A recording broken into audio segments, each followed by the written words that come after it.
Acclamons le Seigneur. Gloire au Seigneur. Je crois que la compassion peut remporter les concours de danse. Hein? Amen. J'ai vu des grands danseurs dans cette église. Aujourd'hui, nous sommes dans notre culte de sanctification. Tu peux dire à ton frère sanctification. Et le thème de notre message ce matin, c'est les faux raisonnements sur l'amour. Tu peux dire à ton voisin de gauche, les faux raisonnements sur l'amour. Celui de droite, celui de derrière, les faux, celui de devant, et surtout celui qui te boude. Il y a toujours quelqu'un qui boude. Amen. Nous sommes debout afin de lire les Écritures.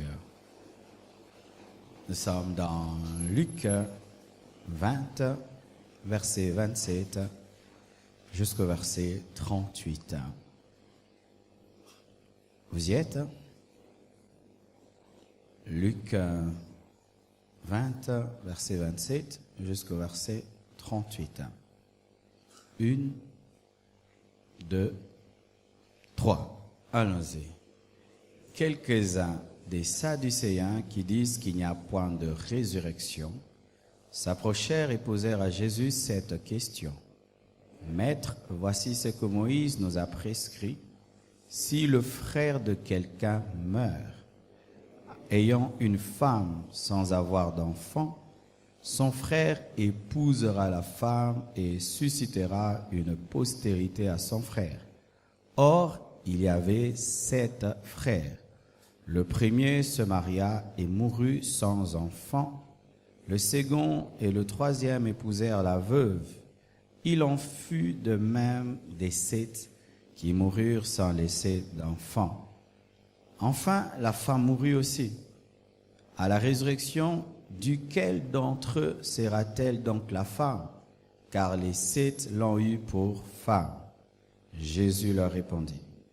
Les enfants de ce siècle prennent des femmes et des maris, mais ceux qui seront trouvés dignes d'avoir part au siècle à venir et à la résurrection des morts ne prendront ni femme ni mari, car ils ne pourront plus mourir parce qu'ils seront semblables aux anges et qu'ils seront fils de Dieu, étant fils de la résurrection. Que les morts ressuscitent. C'est ce que Moïse a fait connaître quant à propos du buisson. Il appelle le Seigneur le Dieu d'Abraham, le Dieu d'Isaac et le Dieu de Jacob. Or, Dieu n'est pas Dieu des morts, mais des vivants, car pour lui, lui tous sont vivants. Le dernier passage, afin de terminer, Luc 16, toujours dans Luc 16, verset 19 au verset 31. Luc 16, 19 à 31. Vous y êtes? 1, 2, 3. Il y avait un homme riche qui était vêtu de pourpre et de fin lin, et qui chaque jour menait joyeuse et brillante vie. Un pauvre nommé Lazare était couché à sa porte couvert d'ulcères et désireux de se rassasier des miettes qui tombent de la table du riche, et même les chiens venaient encore lécher ses ulcères. Le pauvre mourut et fut porté par les anges dans le sein d'Abraham. Le riche mourut aussi et il fut enseveli. Dans le séjour des morts, il leva les yeux et tandis qu'il était en proie au tourment, il vit de loin Abraham et Lazare dans son sein. Il s'écria, « Père Abraham, aie pitié de moi, et envoie Lazare pour qu'il trempe le bout de son doigt dans l'eau et me rafraîchisse la langue, car je souffre cruellement dans cette flamme. » Abraham répondit, « Mon enfant, souviens-toi que tu as reçu tes biens pendant ta vie et que Lazare a eu les maux pendant la sienne. Maintenant, il est ici consolé et toi tu souffres. D'ailleurs, il y a entre nous et vous un grand abîme, afin que ceux qui voudraient passer d'ici vers vous ou de là vers nous ne puissent le faire. Le riche dit, je te prie donc, Père Abraham, d'envoyer Lazare dans la maison de mon père, car j'ai 5 frères. C'est pour qu'il leur atteste ces choses, afin qu'ils ne viennent pas aussi dans ce lieu de tourment. Abraham répondit, ils ont Moïse et les prophètes qui les écoutent. Et il dit, non, Père Abraham, mais si quelqu'un des morts va vers eux, ils se repentiront. Et Abraham lui dit, s'ils n'écoutent pas Moïse et les prophètes, ils ne se laisseront pas persuader quand même quelqu'un des morts ressusciterait. Que Dieu bénisse sa parole. Asseyez-vous, s'il vous plaît.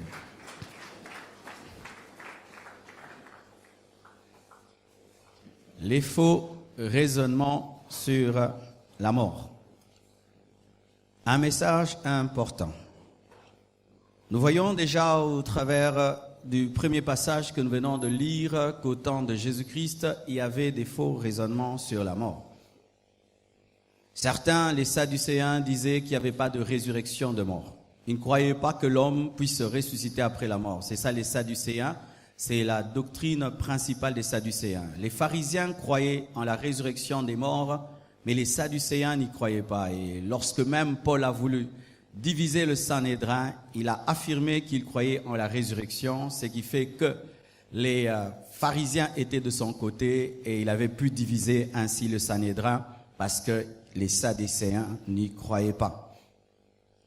Et là, les hommes du temps de Jésus-Christ sont venus vers lui afin de poser une question, parce que selon la loi de Moïse, si un homme épousait une femme et n'avait pas d'enfant avec elle et mourait, son frère avait le droit de l'épouser afin de lui accorder une postérité. C'est-à-dire que tous les enfants qu'aura son frère avec sa femme, la veuve, seront les enfants du frère décédé. C'est pourquoi même Onan a été frappé dans la Bible. Vous allez lire sur Onan qui a épousé la femme de son frère, mais qui chaque fois qu'il allait avec la femme de son frère, il répandait sa sémence et Dieu le frappera pour sa méchanceté. Et au temps de Jésus-Christ, il y a eu une femme qui a été épousée par 7 frères. C'est-à-dire chacun l'a épousée et n'a pas pu avoir d'enfant avec elle jusqu'à ce que le dernier est mort et elle aussi est morte. Alors sur base de l'enseignement de Moïse, ils sont venus poser la question à Jésus disant, dans l'éternité après la mort, elle sera la femme de qui? Parce qu'elle a été la femme de 7 hommes. Sera-t-elle la femme de ces 7 hommes dans l'éternité? Cela révèle que les Juifs croyaient que le mariage continuait après la mort. C'était ça la conception des Juifs, que le mariage continuait après la mort, que ta femme continuera à être ta femme après la mort, ton mari continuera à être ton mari après la mort. Alors Jésus-Christ vient les enseigner pour leur dire que les hommes, lorsqu'ils seront morts, ils n'auront pas de corps physique, ils seront comme des anges, et précisant plus ceux qui seront dans le paradis ou dans la nouvelle Jérusalem céleste, qui seront comme des anges. Et les anges ne sont ni hommes ni femmes, les anges sont asexués, ce qui fait qu'ils n'ont pas besoin de se marier. Jésus-Christ ainsi affirme et confirme qu'au ciel, il n'y aura pas de mariage. Dites Amen. Au ciel, il n'y aura pas de mariage. Dites Amen encore. Amen. Au ciel, ta femme ne sera pas ta femme. Dis-le au revoir. C'est vrai. Amen. C'est vrai. Ainsi, Jésus-Christ enseigne aux Juifs la vraie doctrine pour les débarrasser de la fausse doctrine et des faux raisonnements. Et pour notre part, j'ai observé plusieurs faux raisonnements au sujet de la mort. Ces raisonnements proviennent des fausses doctrines, des faux enseignements, des faux enseignants. Ces faux raisonnements proviennent également de la mauvaise culture, parce que les raisonnements ne proviennent pas que de l'enseignement, mais aussi de la culture. Et nous sommes là, avec la parole de Dieu, pour étudier tous ces faux raisonnements et établir la saine doctrine. Voici un premier raisonnement sur la mort. Les hommes disent que la mort est la faute de Dieu, que la mort est la preuve de la méchanceté divine. Lorsque quelqu'un perd son père, sa mère, du coup, il se fâche contre Dieu. C'est pourquoi beaucoup d'orphelins traversent une période où ils haïssent Dieu. Des fois, ils ne le disent pas, mais c'est au fond d'eux. Je connais personnellement certains orphelins qui ont perdu leur père très jeune et qui, à cause de cela, ont refusé d'aller à l'église, ont refusé même d'écouter la parole de Dieu parce qu'ils disent que Dieu est méchant. Si Dieu était bon, comment il a tué papa? Comment il a tué maman? Comment il a pris la personne que j'aimais la plus et en plus, j'étais un enfant. Bien-aimés frères et sœurs, est-ce que la mort est la faute de Dieu? Non.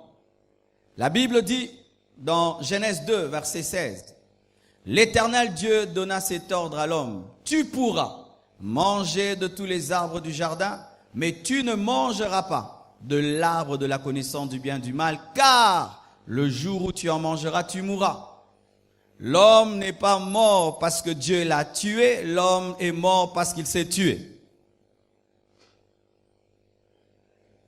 L'homme n'est pas mort parce que Dieu l'a tué, l'homme est mort parce qu'il s'est tué. Je te dis, dans mon frigo, tu peux tout manger, mais ne bois pas ça parce qu'il y a du poison. Et un jour, tu veux goûter au poison, tu meurs. Est-ce que je t'ai tué? Dieu n'a pas tué l'homme, l'homme s'est tué lui-même. Alléluia. Donc chaque fois qu'il y a la mort, n'accusez pas Dieu. C'est la faute de l'homme. Imagine qu'on te donne tout un jardin.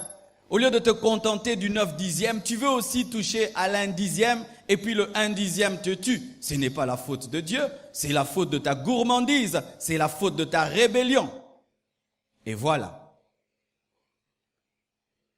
J'entends des gens qui disent, mais alors, si Dieu tue les hommes pour les péchés, mais nous nous convertissons, pourquoi alors Dieu permet que des enfants de Dieu meurent, que des serviteurs de Dieu meurent? Pourquoi Dieu le permet? Frères et sœurs, voici la sagesse de Dieu. Lorsque l'homme a péché, Dieu a dit, l'homme est devenu comme l'un de nous, connaissant le bien et le mal, empêchons-le de toucher à l'arbre de la vie, de peur qu'il devienne éternel dans le mal. La mort est importante parce qu'elle arrête la vie des méchants. Imaginez que Mussolini soit vivant. Imaginez qu'Hitler soit vivant. Imaginez que Ceausescu soit vivant. Imaginez que tous ces gens qui ont fait souffrir le monde soient vivants. Bien aimé, ce serait grave. Heureusement qu'il y a la mort parce que la mort peut éliminer les hommes méchants. Alléluia. Parce que là où les hommes ne peuvent, la mort va les éliminer. Et remarquez, après le péché de l'homme, l'homme pouvait même vivre 900 ans. Mais lorsque le péché a grandi, Dieu est revenu, il a dit, vous allez maintenant vivre maximum 120 ans. Qu'est-ce qui a fait que Dieu puisse écourter la vie de l'homme? C'est le péché. Parce que même après le péché, l'homme vivait 900 ans. Mais Dieu est venu encore écourter parce que l'homme péchait encore davantage. Lorsque quelqu'un meurt, n'allez pas accuser Dieu. Dites, c'est la faute d'Adam. Et quand vous dites Adam, sachez que vous êtes en Adam. Car si Lévi peut donner la dîme en Abraham, donc aussi tu as péché en Adam. Car si nous profitons des bonnes choses, nous profitons aussi des mauvaises choses. Écoutez ceci. Frères et sœurs, si tu ne crois pas que tu as péché en Adam, tu ne peux être sauvé en Jésus. Car le principe qui te punit en Adam, c'est le même principe qui te sauve en Jésus. Le péché est venu d'un seul homme et la mort aussi par un seul homme et la vie est venue d'un seul homme. Ainsi tu profites de la justice de Jésus-Christ sans mourir à la croix et aussi tu es jugé par Adam sans être Adam. Si nous vivons la conséquence du péché d'Adam, aussi nous vivons la résurrection de Christ. C'est ainsi que tu es ressuscité sans ressusciter. C'est que Adam t'a fait, Jésus l'a annulé, il t'a donné autre chose. Mais tu dois savoir qu'en Adam tu étais. J'entends quelqu'un qui dit, moi si j'étais Adam, je n'allais pas manger le fruit défendu. Tu l'as déjà fait en lui. Si tu étais Adam, toi aussi tu allais manger. Si tu étais Ève, toi aussi tu allais manger. Pourquoi? Tu étais déjà là mais tu les as pas empêchés.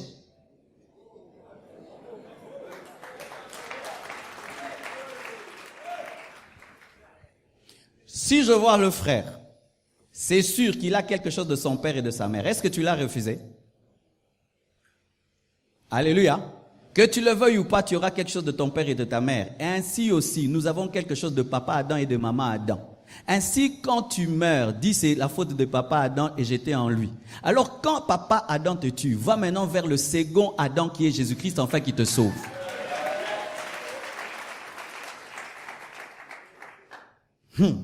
J'entends encore quelqu'un qui dit, ça va. Dieu envoie la mort afin d'écourter la vie des méchants. Mais nous les bons, qu'il allonge notre vie. Non, c'est important pour toi. Tu risques d'abandonner Dieu lorsque tu auras 900 ans.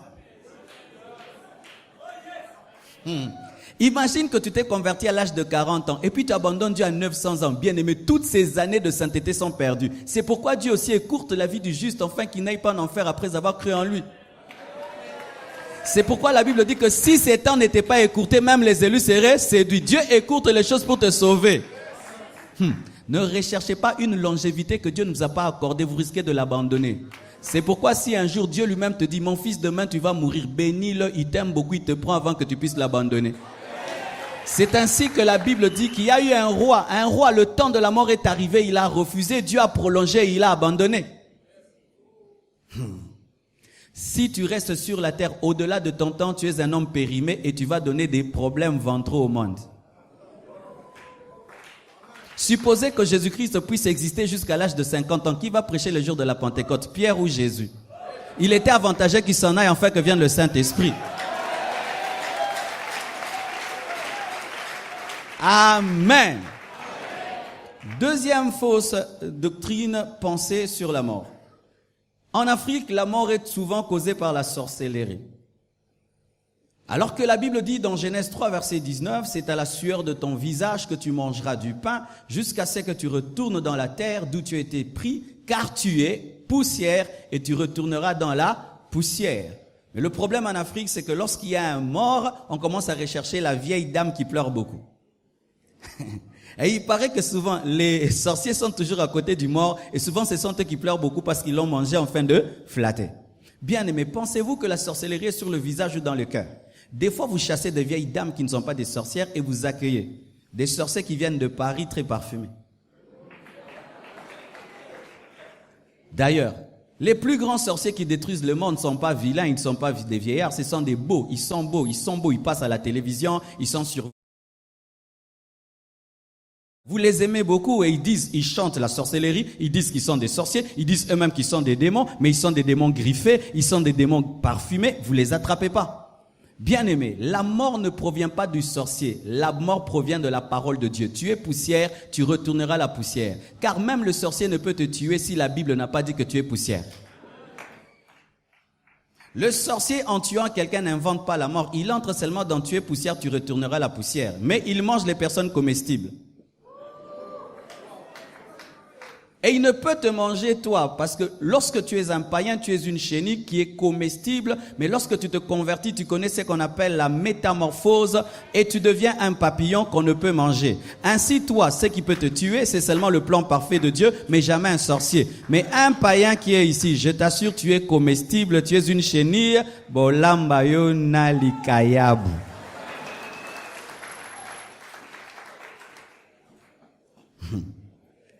Mes frères et sœurs, je vous assure, être un païen, c'est être en danger. Pendant que tu marches, les gens voient que tu es un coq, tu es une poule. C'est être en danger. Être païen, vraiment, c'est être en danger.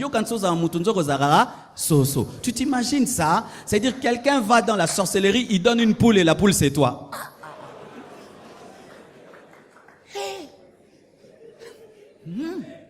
C'est-à-dire quelqu'un va dans la sorcellerie, il donne une poule, on coupe la tête de la poule et toi, tu meurs. Non, c'est être en danger. Bien aimé, convertis-toi parce que tu es en danger. Je dis convertis-toi parce que tu es en danger. Surtout en ces temps-ci. Nous voyons les jeunes, vous voulez réussir trop vite dans la vie. Avant, c'était les vieilles personnes qui avaient la sorcellerie, qui entraient dans la franc-maçonnerie à 60 ans, 70 ans. Maintenant, des jeunes à 30 ans, 20 ans, vous voulez des postes et vous êtes en train de bouffer les gens. Frère, fais attention, tu es comestible. Si tu n'as pas Jésus, tu es comestible. Fais tout pour croire en Jésus afin de ne pas être comestible. Il y a des gens qui meurent aujourd'hui. C'est seulement un petit jeune là qui veut devenir PDG, qui a bouffé une poule. Mais toutes les morts ne proviennent pas des sorciers. Certaines morts, c'est seulement le plan de Dieu. D'autres, ce sont les microbes. Oh frère, tu manges, tu ne laves pas les mains. Tu manges, tu ne laves pas les mains. Tu ne t'occupes pas de comment tu manges et puis tu meurs. Ce n'est pas la sorcellerie qui t'a bouffé, tu t'es bouffé toi-même parce que tu bouffais. Ah oui, tu ne t'occupes pas de ta santé, tu ne dors pas assez, tu ne te reposes pas assez et tu meurs jeune. Ce n'est pas la faute de la sorcellerie, tu n'as pas respecté ton organisme. Certaines morts proviennent d'un manque de sagesse, un manque d'intelligence.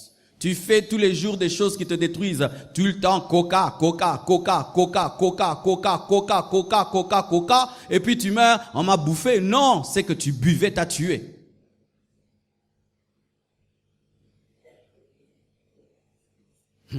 Une autre chose, c'est une doctrine qui provient de la politesse et de l'hypocrisie. Tout le monde va au ciel.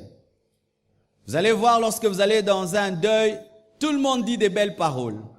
C'était un homme merveilleux, le meilleur voisin du quartier. Nous n'avons jamais connu un tel papa dans ce quartier. Alors que c'était un papa coureur de jupons qui a croisé des filles dans le quartier, mais personne ne va dire papa, non, tout le monde va dire c'était un homme bien. Nous avons étudié ensemble à l'internat, c'était un homme formidable. Ce n'est pas parce qu'on dit des bonnes choses sur toi que tu es bon. Et ce n'est pas parce que les voisins n'ont pas le courage de dire ce que tu es ce qu'ils disent. Non, Dieu qui connaît toutes choses te connaît. Bien-aimés frères et sœurs, tous les morts ne sont pas des bons morts. Il y a des mauvais morts. Je dis il y a des mauvais morts. Tu meurs et tu vas dans le feu. Tu meurs impie, païen. Tu meurs pécheur. Le témoignage des hommes, ce n'est pas ce qui garantit le ciel. Alléluia. Je dis les témoignages des hommes ne garantissent pas le ciel parce que les hommes sont hypocrites et ils ne veulent pas des problèmes. Tu t'imagines, tu vas dans un deuil, tout le monde parle du bien du mort et puis tu te vas dire t'es azena nyongonanga. Et maintenant, sans qu'on le sache, lorsque tout le monde se tient devant un mort et dit des bonnes choses, ça inculque quelque chose aux gens. Au fait, si même tu as vécu dans le péché, le jour de ta mort, tu deviens un homme sauvé. Donc, la mort sanctifie. Il y a des gens qui pensent que si tu meurs, tu deviens sanctifié. Pourquoi? Parce que même si quelqu'un était orgueilleux, le jour de la mort, il devient humble. Même s'il parlait beaucoup, il ne parle plus. Du coup, nous pensons qu'il a reçu Jésus-Christ, c'est Seigneur et Sauveur, parce qu'il est dans un cercueil. Kimia et Bembezabu Santute.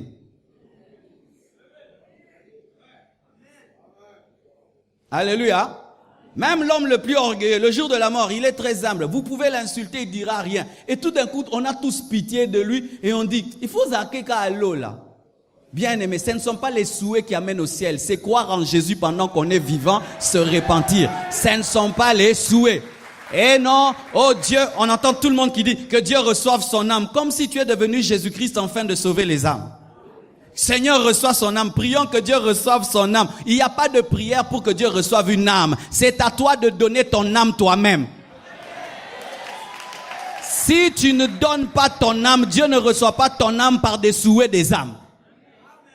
Que Dieu reçoive son âme, que ton âme repose en paix. Ce ne sont pas les gerbes de fleurs qui déterminent la destination. Je dis, ce ne sont pas les gerbes de fleurs qui déterminent la destination. Personne ne dit sur les gerbes de fleurs, Kendeli Felo. Mais je crois que si nous devenons sincères, ayant un esprit prophétique, tu peux écrire, Kende Bisiko Bandai Kolingako Kende, gerbes de fleurs. Bouh! Donnez-moi un amen que je parle. Toute sa vie, il était dans la musique du monde. Toute sa vie, la musique du monde. Mais le jour du deuil, on met la musique chrétienne. Mettez-lui sa musique là. Mettez-lui sa musique.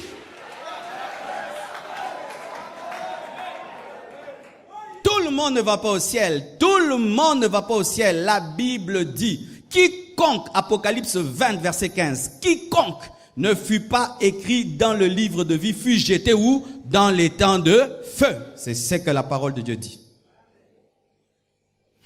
Même si je ne veux plus de problèmes, mais ça je dois dire.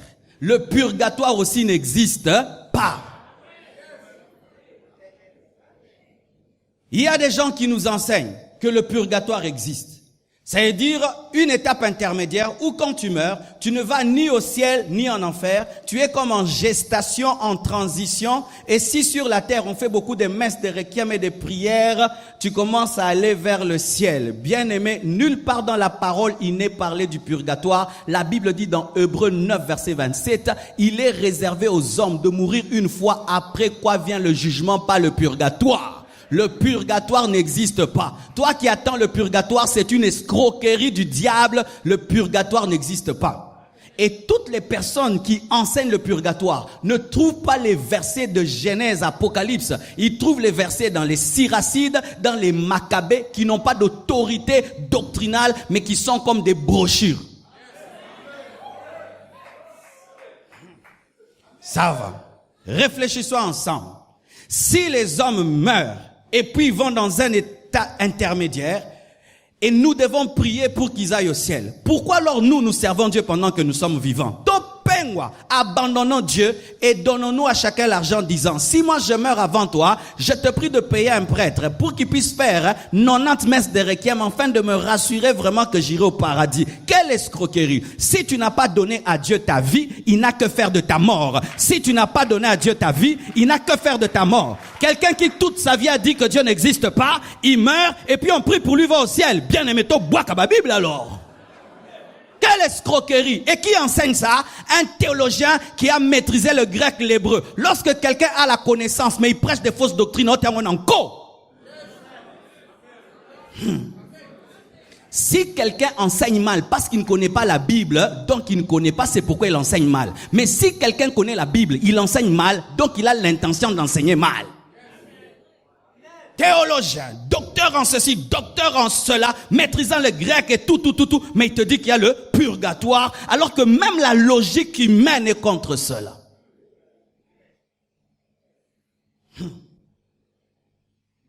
Et ainsi, nous voyons même des chrétiens, le jour qu'un membre de la famille meurt, au lieu qu'on aille vite l'enterrer, on est en train d'attendre qu'on puisse jeter sur son corps et sur le cercueil quelques gouttes d'eau bénite et un peu d'encens. Et ils attendent ça. Et c'est-à-dire l'eau de la régie des eaux, qui a tous ces microbes-là, est capable de t'amener au ciel, qui est plus que le sang de Jésus-Christ, frères et sœurs. Le sang de Jésus-Christ ne t'a pas sauvé. Maintenant, l'eau du robinet, parce qu'on a mis ça dans une petite bouteille et qu'on a fait ça, ça peut te sauver, bien aimé. Ça, ce sont des faussetés et des faussetés. Si tu ne donnes pas ta vie à Jésus et que le sang de Jésus ne te lave pas, l'eau ne peut rien faire pour toi. L'eau ne sauve pas. Je dis l'eau ne sauve pas. Et d'ailleurs, dans le christianisme, il n'y a pas de doctrine sur l'eau. Il n'y a pas de doctrine sur l'eau. L'eau bénite, non. On nous parle que de l'huile pour la guérison des malades, point. Il n'y a aucun verset sur l'eau. L'eau sauvait quelqu'un. L'encens, la fumée sauvait quelqu'un. Si l'œuvre de la croix ne sauve pas un homme, comment est-ce que la fumée peut sauver? Et maintenant, des fois, on vous passe ça, vous vous tenez tous là, chacun doit tenir ça, tu fais ça, et puis l'autre il fait ça. Bien aimé, tourne au talangoye le cas. Que personne ne te pose sa foi, que personne ne t'impose sa foi. Je dis que personne ne t'impose sa foi. Quand ça passe là, ça arrive à toi. Je ne le fais pas, je ne crois pas en ça. Bien aimé, défendez votre foi. Alléluia. Et ces choses, on va au cimetière et quand on revient, il y a un gros bassin d'eau. Tout le monde doit se laver dedans. Tous les microbes dedans. Toi aussi qui es intelligent, tu te laves avec des microbes. Pourquoi? Pour que les esprits qui sont dans les cimetières ne te suivent pas. Mais pourquoi quand tu reviens aussi de l'hôpital, tu ne laves pas les mains pour que les esprits de maladie ne te suivent pas? Pourquoi quand tu reviens de la prison, tu ne laves pas les mains pour que l'esprit de prison ne te suive pas? Je lave mes mains après être parti là-bas parce qu'il y a la poussière, point. Mais ce n'est pas pour me protéger des esprits. L'eau ne protège pas des esprits. Les démons traversent les océans, les fleuves et maintenant un petit bassin. Mais un chrétien peut. Babito sogola. Non, sogola anda. Kutuna savon.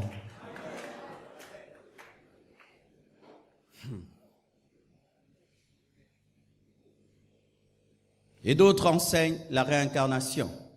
Qu'est-ce que la réincarnation? Réincarnation, c'est un principe qui dit que l'homme peut revenir après sa mort. Et ainsi, si un grand-parent meurt, et le même jour, il y a une femme dans la famille qui accouche, on dit que Nogodje Azongi.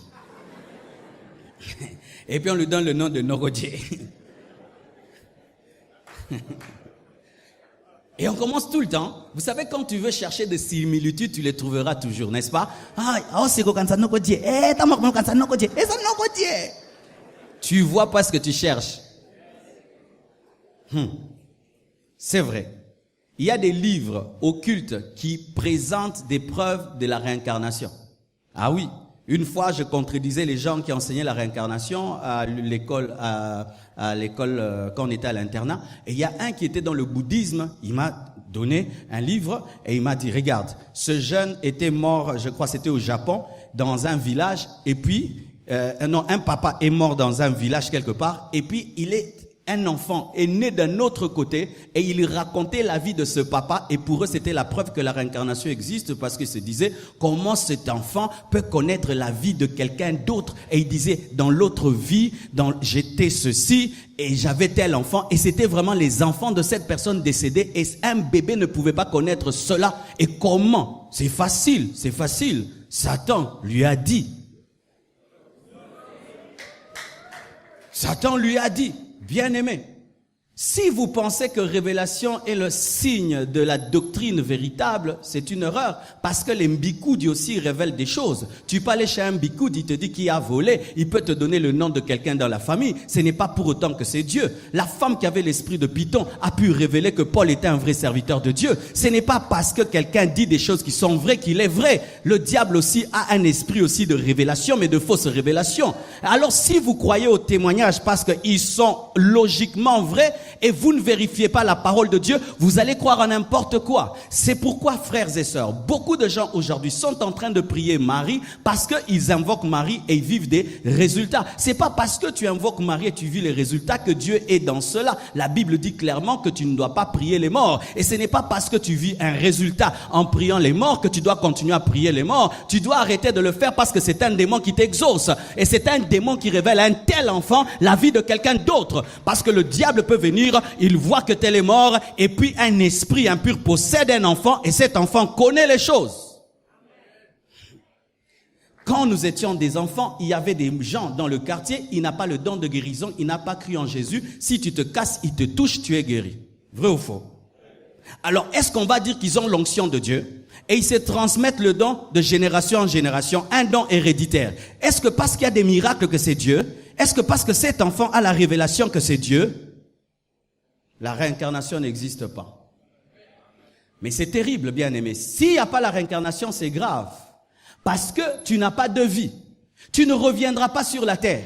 Tu n'as que cette vie. Et si tu vis cette vie au brillant, bien-aimé, tu vas perdre ton éternité. Vivez votre vie pleinement parce que vous n'avez pas de vie. S'il y a deux vies, il faut qu'il y ait deux croix. Car pour chaque vie, il faut qu'il y ait une croix. La seule croix de Jésus est la preuve que tu n'as qu'une seule vie. Sinon, Jésus allait mourir plusieurs fois pour toutes les vies que tu allais avoir. Mais maintenant, tu gâches ta vie. Tu vis dans le péché. Tu dis, demain, je veux servir Dieu. Demain, je veux craindre Dieu. Bien-aimé, tu n'as pas demain. Tu n'as que cette vie. Vis-la pleinement. Dans leur principe, ils disent quoi? Que lorsque tu reviens sur la terre, tu viens te perfectionner. Ainsi, c'est que tu n'as pas pu faire dans l'autre vie, tu peux le faire dans cette vie-ci. Ainsi, tu reviens dans un cycle infernal jusqu'à ce que tu atteignes la perfection. Mais Dieu te révèle que tu peux atteindre la perfection dans cette seule vie. Tu peux atteindre la perfection dans cette seule vie. Tu n'as pas de vie. Prends cette vie au sérieux. Convertis-toi. Donne ta vie à Jésus. Sers Dieu de tout ton cœur. Et d'autres disent que les morts nous écoutent quand nous leur parlons. Et nous voyons ça dans les deuils. Quelqu'un qui dit, papa, là où tu vas, ne nous abandonne pas. Pense à nous. Salue tel oncle, dis-leur que nous arrivons. Et quand il dort, s'il voit son père et qu'il le protège, il dit, papa est toujours avec moi, il me protège. Bien aimé, on ne parle pas aux morts. Lorsqu'il y a un mort dans la famille, toi bénis Dieu. Seigneur, tu as donné, tu as repris, que ton nom soit glorifié. Et ne dis même pas au revoir, parce qu'il ne t'entend pas. Même pas au revoir. Adieu, adieu, pas d'adieu, parce qu'il n'entend pas. Tu vas dire, pasteur, rien que l'adieu, voici. Lorsqu'un homme meurt, il ne reste plus qu'une statue, rien qu'une statue. Et imaginez maintenant que je sois en train de dire, adieu la chair, adieu, tu vas à l'extension de Kitambo, adieu. Le pasteur est fou ou pas fou? Je suis fou. Mais quand si tu dis à une statue qui est dans un cercueil, adieu, adieu, adieu.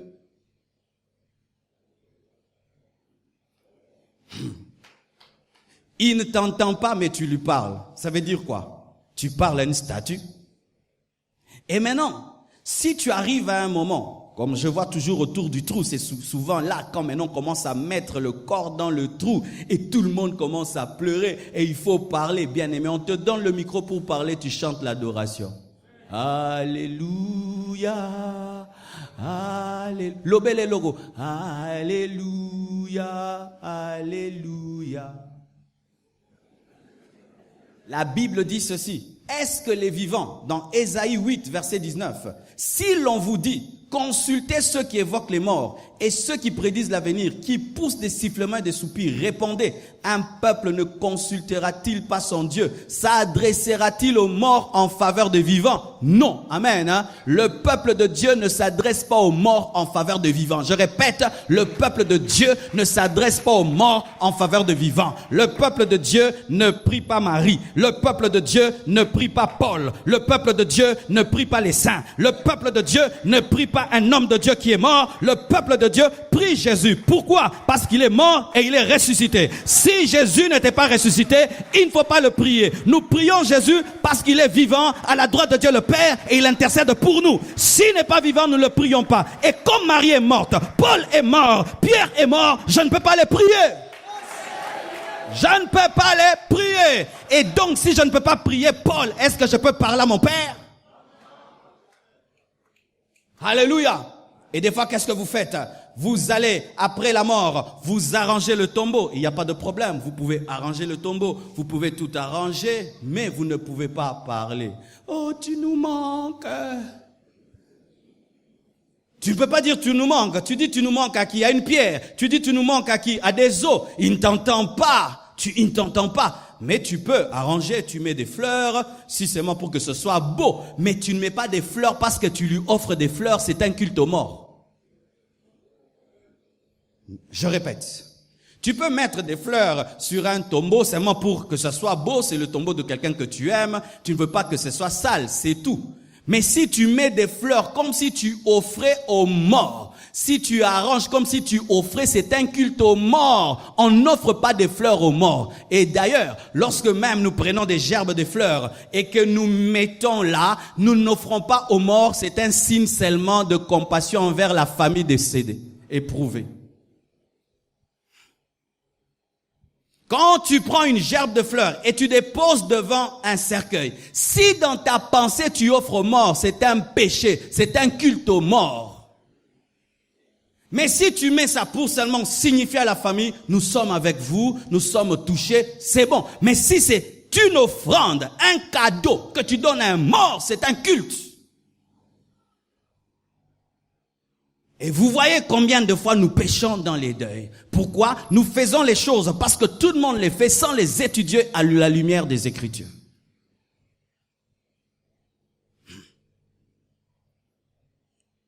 Lorsque quelqu'un meurt et tu viens et puis tu t'inclines. Quand tu t'inclines pour dire aux morts, je te respecte, ou bien tu cherches à voir. Je préfère aller, je vois, et je me dis, nous sommes poussière. Moi, c'est ce que je fais. Je regarde, nous sommes vraiment poussière. Nous retournerons à la poussière. Mais, pourquoi? Il est chef. C'est une autorité. Il est digne d'adoration. Mosala Ango. Je crois que nous allons changer dans les deuils. Acclamons le Seigneur.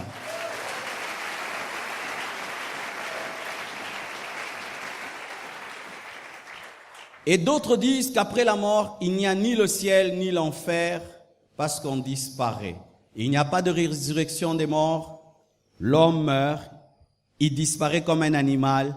Il disparaît comme une plante, comme une fleur, parce qu'il n'y a ni ciel ni enfer. C'est souvent la doctrine des personnes intellectuelles, des personnes qui ont beaucoup étudié. Et j'aimerais vous dire que beaucoup de gens qui ont étudié n'iront pas au ciel.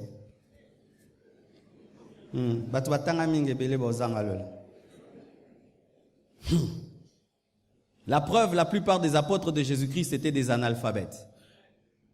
Et vous savez pourquoi les intellectuels ne croient pas, n'iront pas facilement au ciel? C'est parce qu'ils sont tellement intelligents qu'ils pensent qu'ils peuvent maîtriser Dieu avec la tête.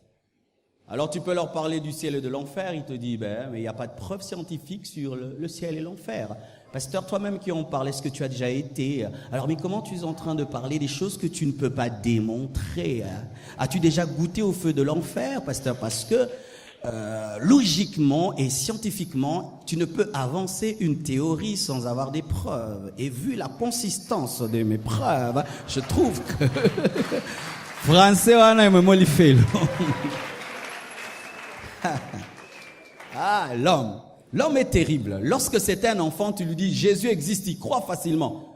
Les enfants, tu leur dis Dieu existe, il croit. Mais plus il évolue dans les études, plus il évolue et commence à avoir des diplômes, plus il a une grosse tête, plus il a un petit cœur. Et ce qui est terrible, c'est que ici au Congo, il suffit seulement que tu aies la licence de l'Unikin, tu penses que tu maîtrises tout, alors qu'il y a des gens qui ont des doctorats de Harvard qui adorent Dieu. Rien que la licence de l'Ovanium te rend orgueilleux, l'Ovanium. Où vous êtes à 2000 dans une salle qui doit contenir 400 personnes. Mais tu sors de là. Tu vois, nous, les licenciés en droit, nous ne croyons pas facilement. Il faut le doute méthodique. Ndeko. Ndeko. La vraie connaissance t'amène à l'adoration. Si la connaissance ne te donne pas l'adoration, c'est une mauvaise connaissance. Alléluia.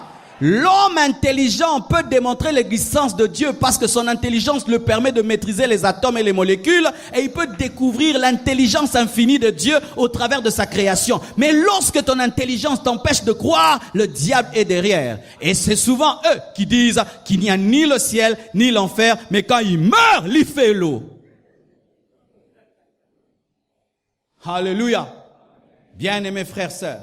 La Bible ne dit pas qu'il n'y a ni le ciel ni l'enfer. La Bible nous présente clairement qu'après la mort de Lazare, il est allé dans le sein d'Abraham, qui est le paradis, et après la mort du riche, il est allé dans le mauvais séjour de mort. Écoutez maintenant ceci. Il y a très longtemps que nous avons enseigné cela, et comme il y a beaucoup de nouveaux, nous aimerons préciser cette doctrine importante que vous devez connaître. Suivez, s'il vous plaît. En soi, pour l'instant, il n'y a personne en enfer. Lorsque quelqu'un meurt, s'il meurt en Jésus, il va dans le paradis, il ne va pas dans la nouvelle Jérusalem céleste, car pour l'instant, la nouvelle Jérusalem céleste est un endroit préparé mais qui est vide. Aussi, pour l'enfer, lorsque quelqu'un meurt sans Christ, il ne va pas en enfer, parce que l'enfer c'est aussi un endroit préparé qui attend que le diable y soit jeté, ainsi que les faux prophètes et l'antichrist. Sachez que pour l'instant, le diable n'est pas en enfer et tous les gens qui meurent ne sont pas en enfer, mais ils sont dans le mauvais séjour de mort dont nous avons parlé. Mais ce mauvais séjour de mort est déjà un lieu de tourment, un lieu de feu qui prépare le lieu éternel de feu. Ainsi, nous pouvons dire, de par la souffrance, que le mauvais séjour de mort, c'est déjà l'enfer. Pourquoi? Parce que si tu t'y retrouves, tu ne peux pas en sortir pour aller au paradis, tu iras en enfer. Mais doctrinalement, nous devons dire que l'enfer est vide, mais il y a déjà des gens qui sont sur le chemin de l'enfer, qui sont dans le mauvais séjour de mort. Amen. Voici. Tu vas dire, pasteur, comment tu peux dire ça? Nous disons souvent que le diable est en enfer. Est-ce qu'il est en enfer? Si Satan est en enfer, comment est-ce qu'il attaque les gens? Donc il quitte l'enfer et puis il crée des problèmes et puis il rentre en enfer. Oui, c'est ce que souvent nous disons. Le diable est en enfer, il règne en enfer. Le diable n'est pas en enfer. Il finira en enfer et lorsqu'il ira en enfer, il ne va plus tenter personne. S'il tente, donc il n'est pas en enfer. Si les démons sont en train d'agir dans les corps des gens, ils ne sont pas en enfer. Pour l'instant, ils agissent sur la terre, mais ils attendent l'enfer. Mais si quelqu'un meurt sans Christ, il est dans le mauvais séjour de mort, les carottes sont cuites, il attend le jugement dernier pour être jeté dans le feu. Amen. C'est ça la doctrine. Et d'autres disent que l'enfer n'est pas éternel. Ils disent que Dieu est tellement compatissant qu'il finira un jour par arrêter l'enfer. Il dit vraiment, ma créature souffre. C'est comme nous les parents. Tu peux dire à ton enfant, tu seras dans la chambre du matin jusqu'au soir. Et l'enfant est là, dans la chambre triste jusqu'à 12h, 13h. Et puis tu dis, ça va, sors. Et il y a des gens qui pensent là. Dieu, quand il jettera certaines personnes en enfer, et comme il est très bon, il va dire, ça va.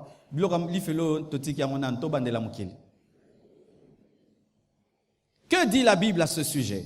Est-ce que l'enfer est éternel ou provisoire? Apocalypse 20, verset 10 nous dit, « Et le diable qui les séduisait fut jeté dans les temps de feu et de soufre, où sont la bête et les faux prophètes, et ils seront tourmentés jour et nuit au siècle des siècles, ça n'a pas de fin. » D'autres hommes disent que c'est mieux d'aller en enfer que d'aller au ciel, parce qu'au ciel on s'ennuie, et en enfer, il y aura le dernier concert de Michael Jackson qui a raté, et il y aura le dernier album de Franco. Alors ils imaginent que là-bas, il y aura des gens vraiment en mouvement. On va beaucoup danser, ce sera vraiment l'ambiance. Mais au ciel, ce sera seulement Alléluia. Et tout le monde, le matin, à midi, les soirs, une année, des ans.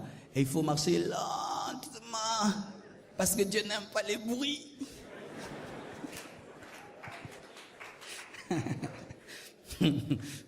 Et on nous présente un Dieu assis sur une chaise, un vieillard tout blanc, dépassé. Ce n'est pas ça le ciel. Le ciel, c'est une fête. Je dis, le ciel, c'est une fête. Si déjà des fois quand le frère Sylvain chante, nous ne voulons pas que ça s'arrête. Et maintenant, une fête où ce sont les anges, Michael, Gabriel, qui tiennent la guitare, les synthés et tout le reste, bien-aimé, tu vas t'ennuyer. Tu ne vas pas t'ennuyer! Je dis, tu ne vas pas t'ennuyer. Tu vas marcher sur l'or, sur le diamant. Et ce sera la fête la plus parfaite. Pas la fête d'un jour, ni de 2 jours, ni de 3 jours, ni de 100 ans, ni de 1000 ans, ni de 10 000 ans, ni d'1 milliard. Éternellement.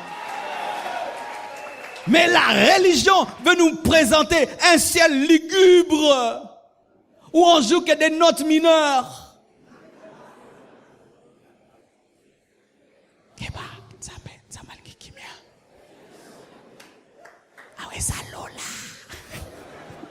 Non, au ciel c'est la joie. Oh, mon frère, toi aussi tu es au ciel. Oh, c'est merveilleux. Nous étions vraiment déterminés et nous sommes allés jusqu'au bout. Dieu est fidèle. Regarde ce ciel, regarde la gloire de Jésus-Christ de Nazareth. Allons voir Papa Jean-Marie qui est de l'autre côté. Papa Jean-Marie, comme Alléluia. Ce sera la joie, ce sera la fête. Mais j'entends quelqu'un qui dit, non, pasteur, nous finirons par nous ennuyer. Je vais te donner une preuve. Regarde la vie que nous menons au Congo. N'est-ce pas qu'elle est difficile? Mais qui veut mourir? Malgré les délestages, tu tiens à la vie. Malgré les moustiques, tu tiens à la vie. Maintenant le ciel, où il n'y a pas de délestage, où il n'y a pas de moustiques, où il n'y a pas de mort, où il n'y a pas de maladie, et tu vas me dire que tu vas t'ennuyer. Tu ne t'ennuieras pas. Tu vas voir un Congolais, il n'a pas de boulot, il n'a rien, mais s'il rate un accident, il pleure. Nanga kufa. En sort Zobani, nanga tika Congo. C'est-à-dire, nanga tika ba passer Congo. C'est-à-dire, tu es attaché même à la souffrance de ce monde. Maintenant, au plaisir éternel, tu ne vas jamais t'ennuyer. Tu ne t'ennuieras pas. Ça, c'est Satan qui veut faire ça pour que tu ne désires pas le ciel et que tu désires une terre aussi imparfaite avec tous les problèmes qu'il y a. Il faut voir comment tu es attaché à cette vie avec toutes les souffrances. Si tu te réveilles, oh gloire à Dieu, nakufite. Alléluia. En enfer, il n'y a pas de musique. Il n'y a que des pleurs et des grincements de dents. Si tu demandes à une star de la musique de te chanter, elle va chanter le cantique « Si je savais ». Ce sera l'album préféré de l'enfer. Si je savais, si j'avais écouté, si je m'étais repenti, si je m'étais converti. Les gens vont pleurer, vont regretter. Que personne ne vous montre, frères et sœurs, il n'y a aucune joie en enfer. Lisez même certains témoignages de certaines personnes à qui Dieu a révélé certaines choses. Certaines, c'est vrai aussi, ils mettent des fausses doctrines, mais d'autres ont une vraie doctrine, mais aucune d'elles ne présente l'enfer comme étant un endroit de joie et de paix. Et les personnes qui souffriront davantage en enfer, Ce sont les personnes qui avaient la connaissance de la vérité, mais qui l'ont négligée. Frère, tu vois un païen, il ne connaît rien de tout ce que je suis en train d'enseigner, il refuse de croire, il finit en enfer. Mais quelqu'un qui connaît, on t'a présenté Jésus, et puis tu vas en enfer, tu dis, ce sont les choses qu'on m'avait déjà annoncées, mais j'ai été têtu. Tu seras le plus malheureux.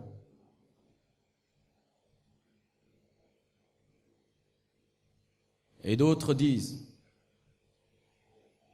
qu'il ne faut pas parler de la mort, parce que si tu penses à la mort va venir. D'ailleurs, pendant que je prêche là, je dis, comment vraiment un dimanche comme ça?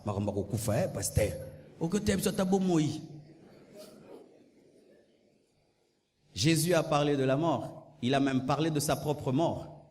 Est-ce que ça, le fait qu'il ait parlé de sa mort et qu'il ait même porté le nom de celui qui sauve par le sacrifice, est-ce que ça fait qu'il meurt à 20 ans? Penser à la mort et parler de la mort ne te tue pas. Au contraire, ça te permet de vivre comme un pèlerin. Dis à ton voisin, tu es un pèlerin. Amen. Vous voyez, souvent les Congolais n'écrivent pas des testaments. Pourquoi? Ils disent que s'il écrit un testament, il appelle la mort. Et nous envoyons des papas, ils meurent, ils laissent des enfants sans testament et ça crée des problèmes parce que si on dit comment un testament, nous disons que nous croyons en Dieu, mais nous ne préparons pas après notre vie. Nous vivons comme si après nous, il n'y aura rien. Mais les autres même qui ne croient pas en Dieu, ils disent, nous passerons. Qu'est-ce que nous allons laisser aux générations futures? Bien-aimés, ce n'est pas parce que tu penses à la mort que tu vas mourir. Si tu penses à la mort, tu vas bien vivre parce que tu sais que Dieu va soit te juger ou te récompenser dans l'éternité. Amen. Et je termine. Je termine en disant ceci. En matière de mort, souvent, il y a une fausse pensée. Nous pensons que ce sont seulement les autres qui mourront. Et lorsque nous lisons l'histoire des 7 jeunes qui ont épousé cette femme, tous sont morts. Et la femme n'était pas morte. Mais la Bible dit, la femme mourut aussi. Amen. Hein? C'est-à-dire qu'après que les autres soient morts, elle aussi, elle a fini par mourir. Bien-aimés frères et sœurs, c'est vrai que nous n'aimons pas l'entendre. Mais nous aussi, si Jésus tarde, nous mourrons aussi. Vrai ou faux? Vrai ou faux? Alors, si tu sais que tu partiras, est-ce que tu prépares ton départ? Est-ce que tu vis comme quelqu'un qui va partir? J'ai 2 perroquets à la maison. Un jour, je regardais ces perroquets, Dieu m'a ouvert les yeux. Il m'a dit, tu vois ces perroquets? Regarde-les. Et je les ai observés. Des fois, ils se battent. Et puis, ils tournent, ils descendent en bas, ils montent sur l'arbre, ils tournent en haut. Ils vivent comme ça tous les jours, tous les jours, tous les jours. Et puis Dieu m'a dit, vous êtes comme ces perroquets. J'ai dit, nous. Il dit, oui, vous êtes comme ces perroquets. Tu vois ta maison, c'est comme la maison des perroquets. N'est-ce pas que tu fais toujours les mêmes choses? Tu te réveilles, et puis tu fais ton sport, tu manges, tu pries, tu vas à l'église, tu tournes, tu tournes, tu tournes, tu tournes. Pour le perroquet, sa cage est grande. Et pour moi, ma maison est grande. Mais quand Dieu regarde ma maison, c'est la maison d'un perroquet. Et les perroquets se battent, vous savez pourquoi? Ils se battent pour des graines, pour des cannes à sucre. Et nous nous battons pour l'argent, nous nous battons pour des maisons, nous nous battons. Ce sont des cannes à sucre et des cacahuètes pour Dieu. Quand Dieu nous regarde, il dit, regardez, ils se battent pour des arachides et des cacahuètes, des petites choses. Et moi, des fois, je vais dire, mais bon, vous vous battez pourquoi? Canne à sucre. Et nous nous battons pourquoi sur cette terre? Nous nous battons pourquoi? Pour des papiers. Nous nous battons pourquoi? Pour le coltan. Nous nous battons pourquoi? Pour l'or. Nous nous battons pour le diamant. Ce sont des cannes à sucre, ce sont des cacahuètes. Alors, lorsque je regarde les perroquets, il n'y a que 2 manières pour un perroquet de quitter là. Soit il meurt, parce qu'il y a un qui est mort. Quand il meurt, on le fait sortir. Et pour quitter cette terre, tu meurs, tu sors de la cage. Amen. Hein? Soit on ouvre et il garde ses ailes et puis il s'envole, l'enlèvement. Pour quitter cette terre, tu meurs ou l'enlèvement. Mais maintenant, certains perroquets, on coupe certaines plumes pour que même si tu le sors de la cage, il ne s'est pas volé. Ce sont des chrétiens qui ne croient plus à l'enlèvement. Quand j'ai regardé ça, j'ai dit du coup, vanité de vanité. Vanité. Ça, des cacahuètes, des arachides, des cacahuètes. Mais il y a des gens qui pêchent pour seulement acheter une montre. qui paient seulement pour un parfum, cacahuètes, arachides, ngouba, qui se haïssent pour $200, $300 des cacahuètes, qui se battent. Pourquoi? L'un veut monter, l'autre veut monter en haut là-bas. Ils se battent. Vous voyez, la cage, elle est toute petite, mais des fois, ils se battent seulement pour être en haut comme ça. Tu te bats pour l'élévation. L'élévation où? Dans une maison de perroquet. Maintenant, Dieu qui est grand, regarde ta vie. Il dit, tu te bats pour rien. Est-ce que vous comprenez ce que j'ai dit? Dis, regarde ton voisin. Dis, je t'aime. Totika bitumba pamba. Congo, totika bitumba pamba. Nous nous battons pour rien. Pour des choses éphémères, des choses qui passent. Et vous savez, quand ils se battent pour les cacahuètes, moi je dis, mais je peux vous en mettre beaucoup. On peut même vous ajouter plein. Et des fois aussi, nous nous battons comme ça. Tu te bats pour un $100, $200. Mais Dieu dit, je peux même te donner des millions. Pourquoi tu as de la haine pour l'autre? Je peux ajouter les cacahuètes. C'est pourquoi ce matin, j'aimerais faire un appel simple pour des personnes qui ne sont pas prêtes à mourir. Si tu meurs, tu sais que tu vas aller dans le mauvais séjour de mort. Si tu meurs, tu es sûr que toi, tu es perdu pour l'éternité. Je t'assure, le Seigneur m'a demandé ce matin de parler seulement pour que tu sois sauvé, pour qu'il te donne l'assurance du salut et que tu vives éternellement. Que Dieu vous bénisse abondamment.